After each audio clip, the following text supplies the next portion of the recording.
폭우와 천둥번개를 핑계로 나를 챙겨주러 온 절친의 아내에게 오늘은 자고 가는 게 좋겠어라고 말한 민수. 그날 밤 두 사람의 욕망이 더 이상 참을 수 없는 지경에 이르렀어요. 거실에서부터 서로를 간절히 원하고 있었습니다. 수진 씨, 아니 수진아 이러면 안 되는 거 아는데 한 번만 허락해 준다면. 민수의 목소리는 작았지만 숨소리는 거칠어졌습니다. 오늘은 오늘만은 오빠가 원하는 대로 해주세요. 수진의 말이 끝나자 민수는 강하게 끌어안았어요. 그 새벽은 매우 뜨겁고 긴 새벽이 되었습니다. 아내를 잃고 모든 것이 허망하던 나에게 힘이 되어준 절친 부부. 그 고마움을 뒤로 한 채 나는 무슨 짓을 한 걸까? 오늘의 이야기를 시작하기 전 구독과 좋아요 한 번씩 부탁드릴게요. 또 다른 금요일 밤이었다. 나는 정우와 수진 부부가 운영하는 작은 이탈리안 레스토랑에서 그들과 마주 앉아 있었다. 2년 전부터 시작된 우리의 정례 모임이었지만 오늘따라 유독 무거운 침묵이 흘렀다. 민수야, 요즘 얼굴이 많이 수척해졌네. 수진이 걱정스러운 표정으로 내 얼굴을 살펴봤다. 나는 괜찮다고 웃어넘겼지만 사실 거울을 볼 때마다 스스로도 놀랄 정도였다. 혈압약을 먹기 시작한 것도 몇 달 전부터였고 잠들기 어려운 밤들이 계속되고 있었다. 아내 없이 혼자 사는 게 이렇게 힘든 줄 몰랐어. 나도 모르게 속마음이 흘러나왔다. 정우가 맥주잔을 내려놓으며 무거운 표정을 지었다. 20년 넘게 절친으로 지내온 그였지만 이런 이야기를 할 때마다 어색해하는 기색이 역력했다. 하지만 수지는 달랐다. 전직 간호사였던 그녀는 타인의 아픔을 자연스럽게 어루만질 줄 아는 사람이었다. 민수 오빠, 혼자 있는 시간이 많아서 그러실 거예요. 우리가 더 자주 만나요. 수진의 따뜻한 목소리에 내 가슴 한편이 먹먹해졌다. 그녀가 오빠라고 부를 때마다 느끼는 이상한 떨림을 나는 아직 정확히 정의 내릴 수 없었다. 집으로 돌아가는 길, 텅 빈 거실에 불을 켰다. 아들 지호는 대학 기숙사 생활을 하고 있어서 이 큰 집에는 나 혼자뿐이었다. 아내가 정성스럽게 갖고 놓았던 화분들은 내가 제대로 돌보지 못해서 하나둘 시들어가고 있었다. 냉장고를 열어봤지만 먹고 싶은 게 없었다. 요리라고는 라면 끓이는 것 정도밖에 할 줄 모르는 나였다. 아내가 살아있을 때는 이런 것들이 전혀 문제가 되지 않았는데 지금은 매일매일이 전쟁 같았다. 핸드폰을 들여다보니 지호에게서 온 메시지가 있었다. 아빠, 이번 주말에는 친구들이랑 MT 가서 못 내려가요. 몸 잘 챙기세요. 짧은 메시지였지만 그 안에는 아들 나름의 걱정이 담겨 있는 것 같았다. 나는 알겠다. 재밌게 놀아라라고 답장을 보냈다. 사실 지호도 힘들어하고 있다는 걸 나는 알고 있었다. 엄마를 잃은 상실감에 더해 아빠인 나조차 제대로 돌볼 수 없는 상황이 그에게는 부담스러울 것이었다. 그래서인지 집에 오는 횟수도 점점 줄어들고 있었다. 다음 날 아침 회사에서 직원들과 회의를 하다가 갑자기 현기증이 났다. 사장님, 괜찮으세요? 부장이 놀란 표정으로 물었다. 나는 괜찮다고 대답했지만 사실 요즘 이런 일이 자주 생기고 있었다. 병원에서 검사를 받고 나온 길에 우연히 수진과 마주쳤다. 민수 오빠, 여기서 뭘? 건강검진 받으러 왔다가. 혼자요? 정호 씨한테 말씀하시지? 정호는 회사 일로 바빠서. 괜찮아. 나 혼자도 잘해. 하지만 수진의 눈에는 걱정이 가득했다. 오빠, 점심 같이 드실래요? 어차피 정호 오빠도 회사에서 먹을 거고. 나는 괜찮다고 했지만 수진이 워낙 고집이 세서 결국 함께 근처 식당으로 향했다.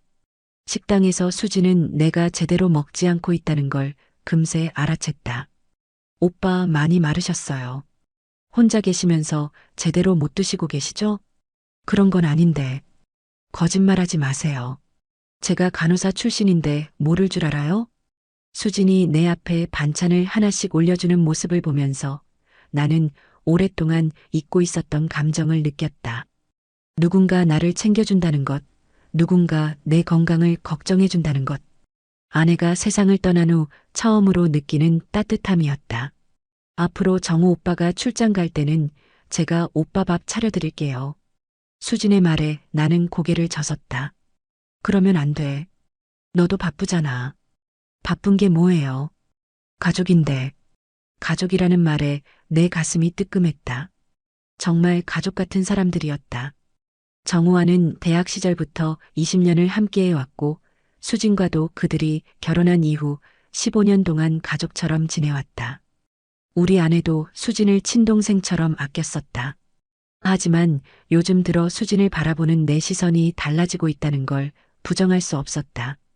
그녀의 따뜻한 미소, 세심한 배려, 그리고 나를 오빠라고 부를 때의 다정한 목소리. 이 모든 것들이 내 마음 깊은 곳을 건드리고 있었다. 그날 밤 집에서 홀로 저녁을 먹으면서 나는 혼란스러웠다. 아내를 잃은 지 2년 나는 여전히 그녀를 그리워하고 있었다. 하지만 동시에 살아가야 한다는 현실적인 무게도 점점 더 무거워지고 있었다. 주변 사람들은 재혼을 권했다. 민수야, 이제 좀 현실적으로 생각해봐. 아직 젊은데 평생 혼자 살 수는 없잖아.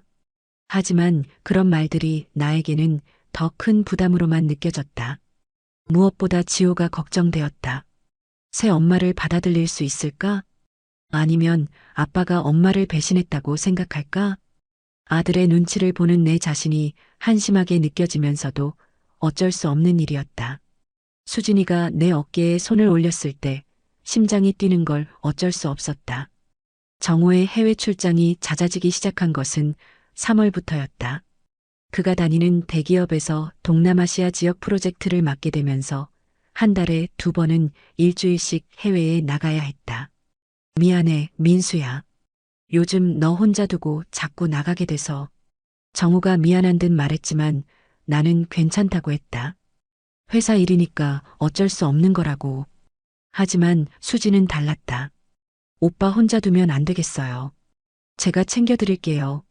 아니야, 수진아. 그러면 안 돼. 왜요? 정우 오빠도 그러라고 했는데. 정말로 정우는 출장 전날 밤 나에게 전화를 걸어 부탁했다. 민수야, 수진이가 너 챙기겠다는데 그냥 맡겨. 혼자 있지 말고. 아니야, 수진이도 바쁜데. 바쁘긴 무슨 아이들도 다 컸는데 뭐가 바빠. 부탁한다, 민수야. 정호의 첫 번째 출장 기간, 수진은 정말로 매일 내게 안부를 물었다. 점심은 먹었는지, 약은 제때 챙겨 먹는지, 잠은 잘 자는지. 처음에는 부담스러웠지만 점차 그 관심이 고마워지기 시작했다. 오빠, 오늘 저녁은 뭐 드세요? 글쎄, 적당히 시켜 먹으려고. 안 돼요. 제가 만들어서 가져다 드릴게요. 아니야, 수진아. 그러면 너무 미안하잖아. 미안할 게 뭐예요. 가족인데. 또 가족이라는 말이었다. 하지만 이번에는 정과 달랐다. 수진이 직접 만든 음식을 가져와서 내 앞에 차려놓고 내가 먹는 모습을 지켜보는 그 시간들. 그 시간들이 나에게는 하루 중 가장 기다려지는 순간이 되어가고 있었다. 어느 날 저녁 수진이 가져온 된장찌개를 먹으면서 나도 모르게 말했다. 우리 아내가 끓여주던 된장찌개 맛이랑 똑같네. 수진이 잠깐 멈칫했다. 언니한테 레시피 배운 거예요. 오빠가 좋아하실 것 같아서. 그 순간 내 가슴이 뭉클해졌다. 아내의 레시피를 기억하고 나를 위해 똑같이 만들어준 수진의 마음. 그 세심함에 나는 말문이 막혔다. 고마워, 수진아. 정말 고마워. 내 목소리가 떨렸다. 수진도 눈가가 촉촉해졌다. 오빠 많이 외로우시죠? 나는 대답 대신 고개만 끄덕였다. 저도 정우 오빠가 출장 가면 외로워요. 하지만 오빠만큼은 아닐 거예요. 그날 밤 수진은 설거지까지 하고 갔다. 나는 그녀가 떠난 후에도 한참 동안 그 자리에 앉아 있었다. 이상했다. 집이 이렇게 따뜻하게 느껴진 적이 언제였을까? 정호의 2번째 출장 때는 더욱 자연스러워졌다.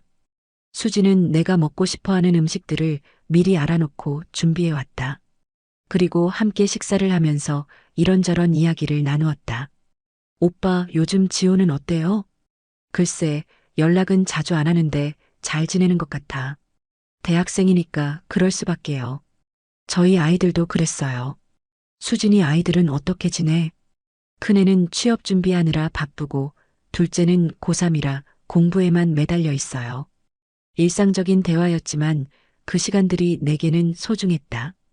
누군가와 하루 있었던 일들을 나누고 서로의 안부를 묻는 것. 그런 평범한 일상이 내게는 그리운 것이었다. 어느 날은 갑작스럽게 흉통이 찾아왔다. 저녁을 먹고 있는데 갑자기 가슴이 조여오면서 숨쉬기가 어려워졌다. 나는 급하게 119에 신고하고 응급실로 향했다. 응급실에서 혼자 기다리고 있는데 수진이 헐레벌떡 뛰어왔다. 오빠, 어디 아프세요? 뭐 때문에? 어떻게 알았어? 지호한테 연락 왔는데 응급실에 있다고 해서. 나는 지호에게 연락했을 때 비상연락처로 수진의 번호를 알려준 게 기억났다. 정우는 출장 중이라 연락이 안 됐을 테고. 진정하세요, 오빠. 제가 여기 있잖아요. 수진이 내 손을 잡고 다독여 주었다. 그 따뜻한 손길에 나는 비로소 안도할 수 있었다. 검사 결과 큰 문제는 없었다. 스트레스성 흉통이라는 진단이었다. 하지만 수진은 밤늦게까지 내 곁에 있어 주었다. 집에 가서 쉬어. 늦었잖아. 안 돼요. 지호가 올 때까지 있을 거예요. 지호는 내일 아침에 온다고 했어. 그럼 더더욱 혼자 두면 안 되죠. 결국 수진은 병원에서 밤을 새웠다. 내가 잠들 때까지 내 옆에서 조용히 지켜봐 주었다. 아침에 눈을 뜨니 수진이 의자에서 졸고 있었다. 목이 아플 텐데. 나는 조심스럽게 담요를 그녀에게 덮어주었다. 그 순간 수진이 눈을 떴다. 오빠, 괜찮으세요? 응, 괜찮아. 너야말로 고생 많았어. 우리의 눈이 마주쳤다. 그 짧은 순간 나는 수진의 눈 속에서 뭔가 다른 감정을 읽을 수 있었다.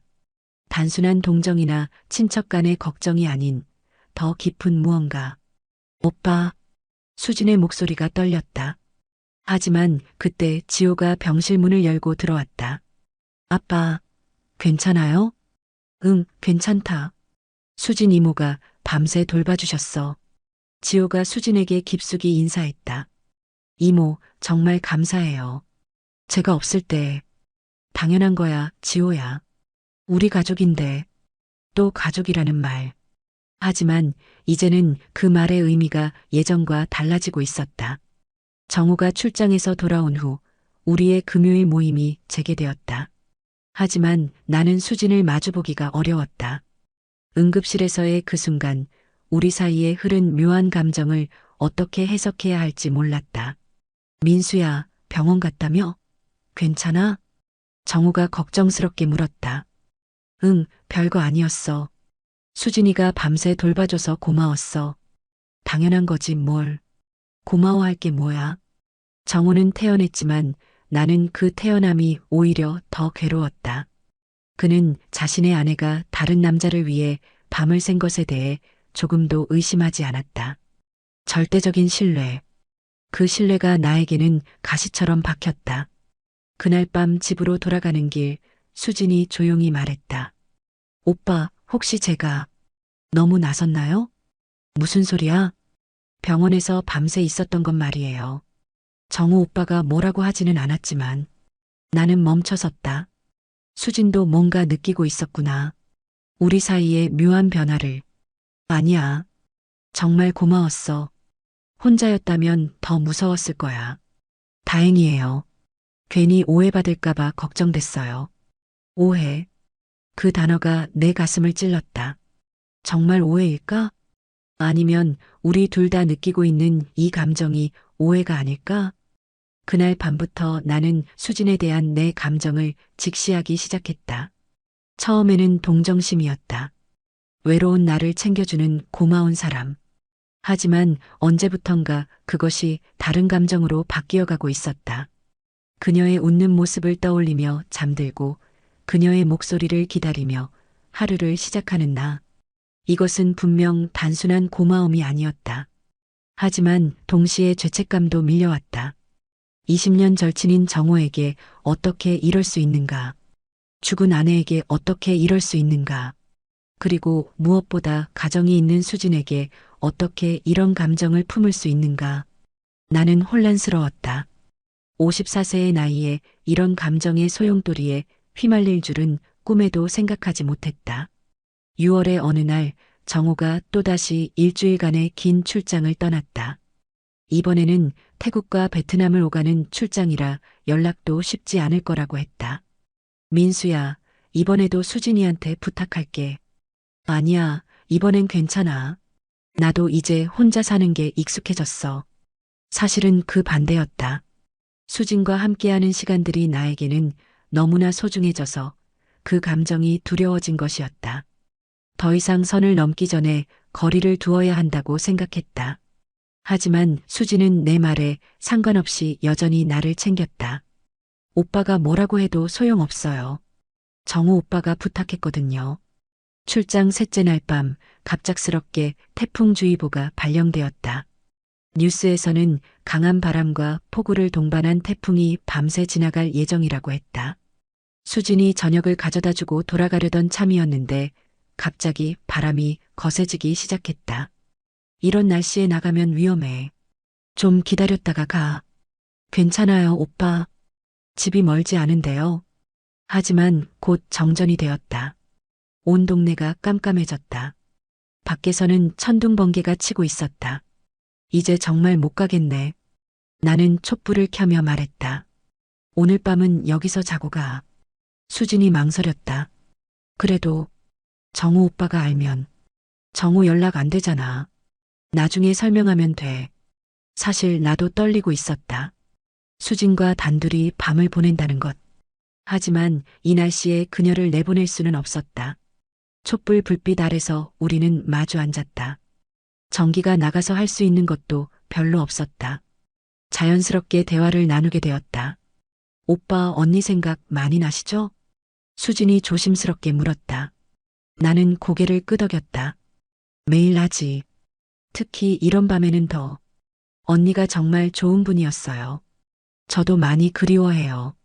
촛불이 흔들렸다. 바람소리가 창문을 때렸다. 수진아, 솔직히 말할게. 나는 용기를 내어 말했다. 요즘 너 때문에 잠이 안 와. 수진의 얼굴이 붉어졌다. 오빠, 미안해. 이런 말하면 안 되는 거 알아. 하지만 저도요. 수진의 작은 목소리에 나는 놀랐다. 뭐? 저도 오빠 생각이 자꾸 나요. 정우 오빠에게 미안하지만 어쩔 수가 없어요. 그 순간 우리 사이의 공기가 바뀌었다. 둘 다 숨을 죽이고 서로를 바라보았다. 천둥이 크게 울렸다. 수진이 깜짝 놀라서 내 쪽으로 몸을 기울였다. 나도 모르게 그녀의 손을 잡았다. 수진아, 오빠, 우리는 점점 가까워졌다. 촛불 불빛이 수진의 얼굴을 부드럽게 비추었다. 그녀의 눈에는 눈물이 고여 있었다. 이러면 안 되는 거 알아. 내가 떨리는 목소리로 말했다. 하지만 너무 외로워. 너무. 저도 마찬가지예요, 오빠. 수진이 내 얼굴에 손을 대었다. 정우 오빠를 사랑하지만 오빠도. 더 이상 말이 필요 없었다. 우리는 서로를 끌어안았다. 밖에서는 여전히 폭풍이 몰아치고 있었다. 하지만 우리는 그 모든 소음을 잊었다. 오직 서로의 온기만이 중요했다. 정말 이래도 될까요? 수진이 내 품에서 속삭였다. 모르겠어. 하지만 지금만은. 그날 밤 우리는 서로의 외로움을 달랬다. 20년 우정에 대한 배신이라는 걸 알면서도, 정호에 대한 죄책감을 느끼면서도 우리는 멈출 수가 없었다. 새벽이 되어서야 전기가 들어왔다.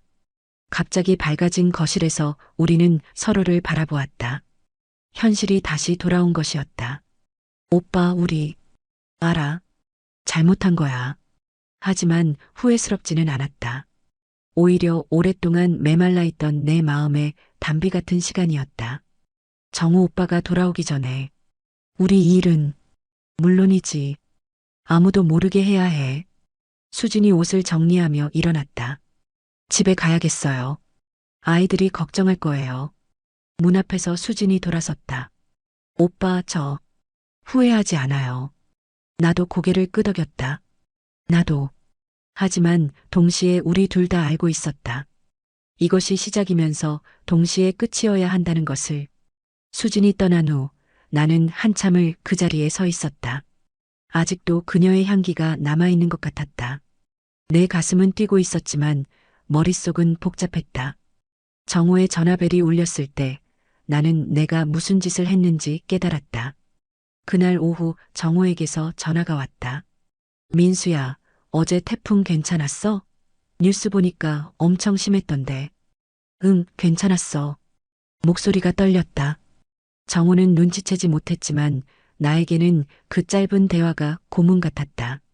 수진이가 너 잘 챙겨줬지? 응, 잘 챙겨줬어. 다행이다. 내가 없어도 걱정 안 해도 되겠네. 전화를 끊고 나서 나는 바닥에 주저앉았다. 20년 동안 나를 믿어온 절친한 친구. 그의 절대적인 신뢰 앞에서 나는 무너져 내렸다. 내가 뭘 한 거야? 며칠 후 우리의 금요일 모임이 있었다. 정우가 출장에서 돌아온 후 첫 만남이었다. 나는 수진과 마주보기가 두려웠다. 민수야, 얼굴이 왜 그래? 아직도 몸이 안 좋아? 정우가 걱정스럽게 물었다.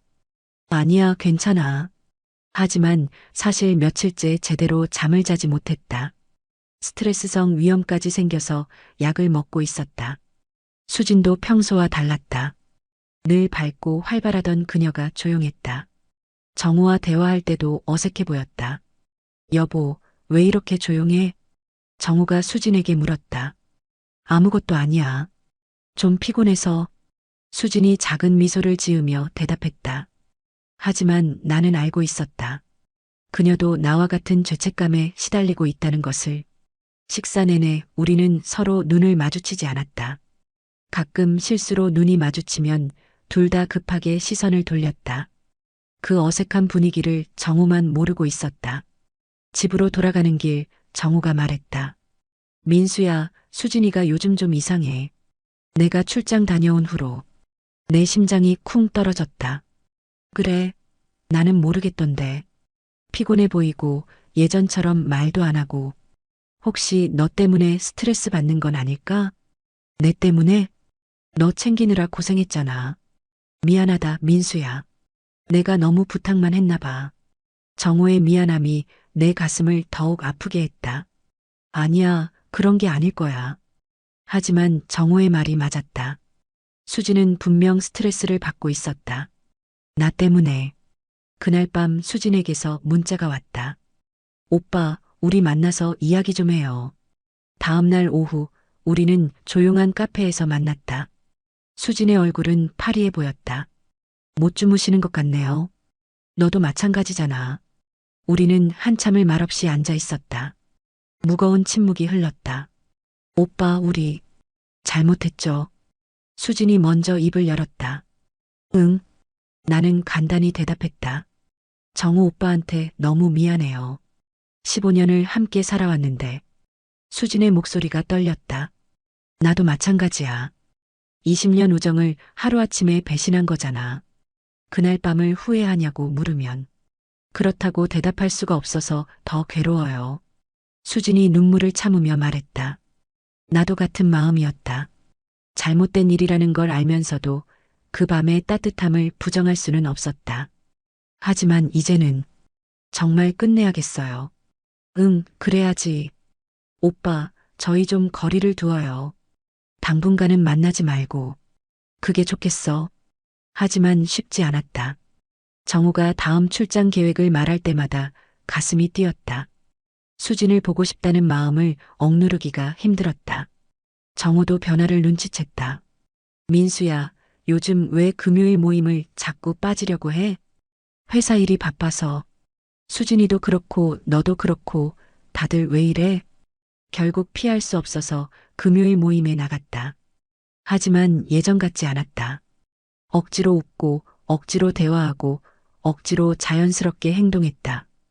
그런 우리의 모습이 정호에게는 이상하게 보였을 것이다. 혹시 너희 둘 사이에 무슨 일 있었어? 정호가 조심스럽게 물었다. 무슨 일이 있겠어? 나는 어색하게 웃으며 대답했다. 하지만 정호는 의심의 눈빛을 거두지 않았다. 20년을 함께한 친구였으니까 내 변화를 눈치채는 것도 당연했다. 그날 밤 정호가 나를 따로 불렀다. 민수야, 솔직히 말해봐. 수진이랑 무슨 일 있었지? 나는 식은땀이 났다. 정말 아무 일 없어. 너희 둘 다 태도가 이상해. 서로 눈도 안 마주치고.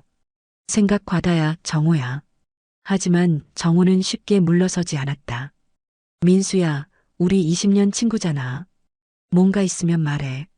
둘이 다툰 거야? 그 순간 나는 모든 걸 털어놓고 싶었다. 이 괴로움을 혼자 감당하기가 너무 힘들었다. 하지만 할 수 없었다. 정호에게 상처를 줄 수는 없었다. 정말 아무것도 없어. 그냥 요즘 내가 예민해서 그래. 집으로 돌아와서 나는 거울을 보았다. 한 달 새 더욱 수척해진 얼굴.